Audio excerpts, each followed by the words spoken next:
Ladies and gentlemen, Donald Trump called for a protest of his possible arrest. Well, they're saying the protest got a lackluster response from his supporters. I guess they're not diving all in for Donald Trump. I mean, I know I did the video on the DA office, but those are phone calls. Phone calls, anybody can do a phone call. That's really not doing too much of anything because the DA is not going to change what they're doing because you're calling their office. They're still going to move forward with the grand jury, whether you're calling them or not. So, former President Donald Trump's calls for protest ahead of his anticipated indictment in New York have generated mostly muted reactions from supporters, with even some of the most ardent loyalists dismissing the idea as a waste of time or a law enforcement trap. Yeah, they said they have 700 NYPD officers on alert. They have put up barriers ahead of the verdict that's going to come from the grand jury. So they're getting ready in New York for whatever is going to jump off.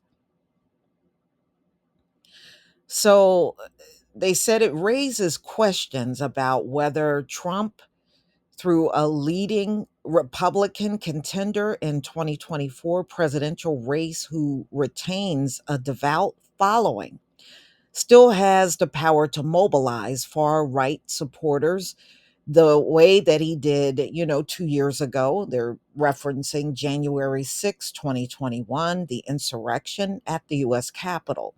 It suggests that the hundreds of arrests that followed the Capitol insurrection, not to mention the convictions and the long jail sentences. Most of them got very short, just a few weeks in jail. 2 weeks, that seems to be the average. That's not a long sentence. They wrote that to try to make it seem like they really did get a long punishment, and we know they didn't. May have dampened the desire to repeat the mass unrest. Yeah, not to mention a lot of his supporters that were there and got caught. They are on a permanent no fly list.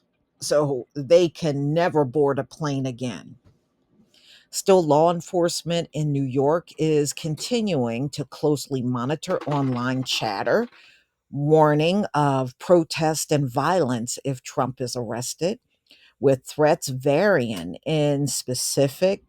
And what they're saying is they're making sure that these threats have some credibility. That's what they're really saying. So, four officials told the Associated Press, mainly posted online in chat groups. The messages have included calls for armed protesters to block law enforcement officers and attempt to stop any potential arrest. The official said, "Why would you write that online?" Then again, y'all, they write stuff like that online because they know there's not any consequences for people that look like them. That's why. So, the New York Young Republican Club has announced plans for a protest at an undisclosed location in Manhattan on Monday. But isolated posts surface on fringe social media platforms from supporters calling for armed confrontation with law enforcement at Trump's Florida estate, Mar-a-Lago.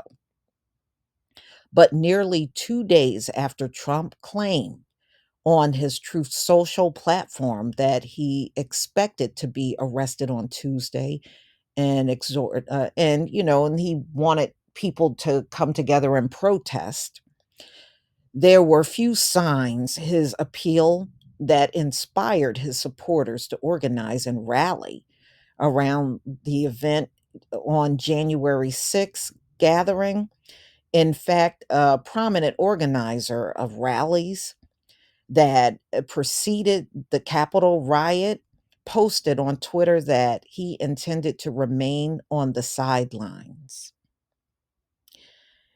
Ali Alexander, who was an organizer for the Stop the Steal movement, staged rallies to promote Trump's baseless claims that the election was stolen, warned Trump supporters that they would be jailed or worse if they protested in New York City. Well, that don't sound like people are real enthusiastic about protesting on his behalf. You have no liberty or rights there, he tweeted. One of Alexander's allies in the Stop the Steal campaign was a conspiracy theorist, and that's Alex Jones, who amplified the election fraud claims on InfoWars. Alexander posted that he had spoken to Jones and said that neither of them would be protesting this time around. Well, Alex Jones is all tied up with Sandy Hook. Those parents are cleaning his clock. He definitely don't have time for that. We've both got enough going on fighting the government, Alexander wrote. No billionaire is covering our bills. That stands in contrast to the days before the Capitol insurrection, when Trump stroked up supporters when he invited them to Washington for a big protest on January 6th, tweeting, "Be there, will be wild." Thousands of Trump supporters stormed the Capitol that day, busting through windows and violently clashing with officers in an ultimately failed effort to stop the congressional certification of Joe Biden's victory. Yeah, and not to mention y'all peed and pooped and did all of that in the Capitol, smeared it everywhere. That was disgusting. Since then, about 1,000 participants have been arrested, many racking up steep legal bills and expressing regret. And many of them have expressed regret in court.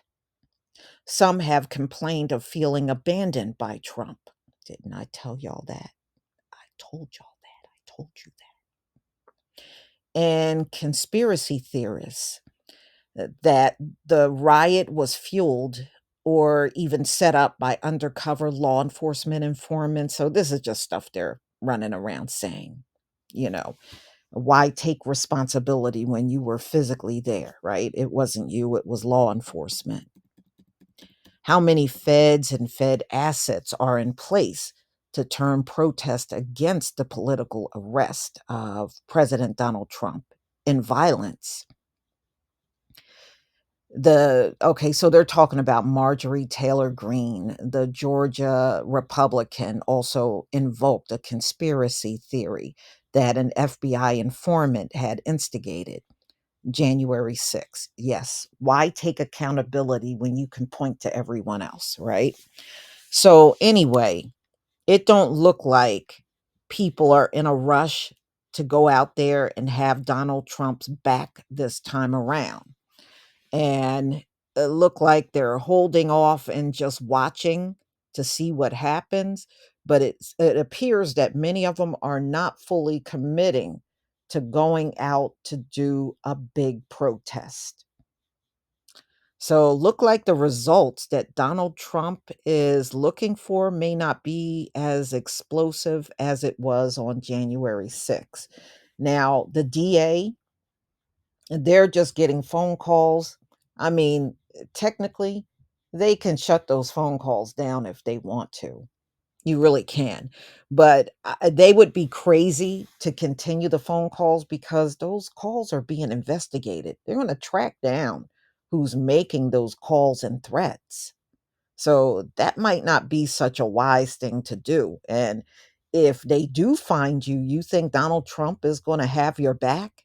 He can't. He's so tied up in litigation, he couldn't do anything for you.